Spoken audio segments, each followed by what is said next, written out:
Hello friends, welcome to my channel. இன்றைக்கி ஸ்கைடெக் சேனலில் என்ன பார்க்க போகிறோன்னா, டிசிஷன் மேக்கிங் ஸ்டேட்மெண்ட்டோட லாஸ்ட் டைப் தான் பார்க்க போகிறோம். லாஸ்ட் டைப் என்னென்னா ஸ்விட்ச் கேஸ் ஸ்டேட்மெண்ட். வாங்க வீடியோக்குள்ளே போகலாம். த ஸ்விட்ச் statement is a multiple branching, அதாவது multiway decision making statement. The switch statement select a particular group of statement from several available group. Switch statement அப்படின்னா என்னென்னா, மல்டிபிள் பிரான்ச்சிங் இருந்துச்சுன்னா அதுக்கு பேர் தான் ஸ்விட்ச் ஸ்டேட்மெண்ட் அப்படின்னு சொல்லுவாங்க. ஓகேவா? நெக்ஸ்ட்டு அதோட சின்டெக்ஸ் பாருங்கள்.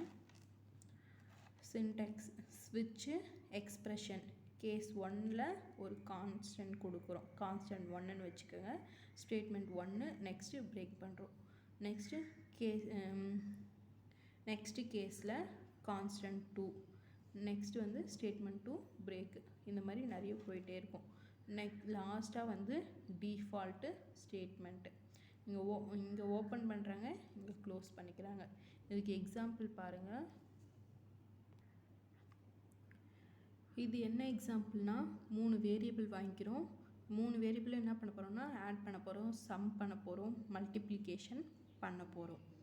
அது எப்படின்னா, லைனாக இந்த கண்டிஷன் அப்படின்ட்டு கேஸ் 1 கேஸ் 2 அதை வச்சு கொடுத்துட்டு ஸ்விட்சை வச்சு யூஸ் பண்ண போகிறோம். உள்ள பாருங்கள், புரியும். Ash include studio dot H void main function உள்ள வேரியபிளை டிக்ளேர் பண்ணியிருக்காங்க. நெக்ஸ்ட்டு எத்தனாவது ஆப்ஷன்னு தெரியணும்ல. ஆப்ஷன் அப்படின்றது ஏவாக இருக்கலாம், பிஆர் இருக்கலாம், சிஆர் இருக்கலாம். ஸோ இவங்க கேரக்டர் அப்படின்னு கொடுத்துருக்காங்க. நெக்ஸ்ட்டு பிரிண்ட்எஃப்பில் ஆட் என் /n. /nனா மீன்ஸ் கீழே வரும். ஆடு கீழே வந்து சப்பு, அது கீழே மல்டிப்ளிகேஷன் அப்படின்னு வர்றதுக்காக /n அப்படின்னு கொடுக்குறாங்க. நெக்ஸ்ட் வந்து பிரிண்ட் எஃப்பில் என்ன கொடுத்துருக்காங்கன்னா, என்டர் த கேஸ் வேல்யூ. நீங்கள் எத்தனாவது கேஸை வந்து இம்ப்ளிமெண்ட் பண்ண போகிறீங்க அதுதான் கேஸ் வேல்யூ. அதை வந்து ஓபிக்கு ஆப்ஷனுக்கு டிக்ளேர் பண்ணியிருக்காங்க. Next enter the values. இந்த வேரியபிள்ஸுக்கு 2 வேரியபிள்ஸ் எது ஏக்கும் பிக்கும் நீங்கள் வேல்யூ கொடுக்குறீங்க. அந்த ஆப்ரேஷனை செஞ்சு சியில் டிக்ளேர் பண்ணணும். அதுக்கு தான் %d.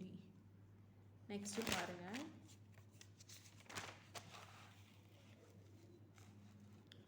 ஸ்விட்சு option.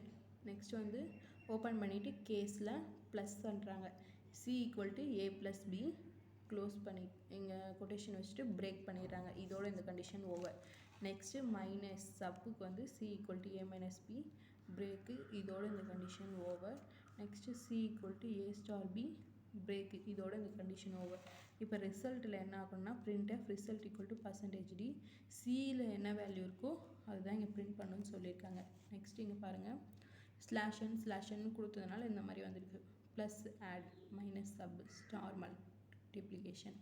Next enter the case value. நம்ம வந்து ப்ளஸ்ன்னு கொடுத்துருக்கோம். அப்போ கர்சர் என்ன பண்ணும், இங்கே வரும். அப்புறம் வந்ததுக்கப்புறம் என்ன பண்ணும், என்டர் த வேல்யூ அப்படின்னு கேட்டுக்கிறாங்கன்னா 5ம் 10ம் கொடுத்துருக்கேன். அப்போது இங்கே வந்து ஏக்கு பதில் 5னும் பிக்கு பதில் 10ன்னு வந்து இங்கே என்ன 15. அப்போ சிக்கு 15 அப்படின்னு அசைன் ஆகி, அப்போ அந்த அசைன் ஆகின வேல்யூ எங்கே வந்திருக்கும், இங்கே வந்திருக்கும். அப்போ ரிசல்ட் ஈக்குவல் டு இந்த சி வந்து 15. ஸோ அப்போ இங்கே வரும். அப்போ வந்துச்சுன்னா ரிசல்ட் ஈக்குவல் டு 15 அப்படின்னு வரும். புரிஞ்சுதா? Thank you friends.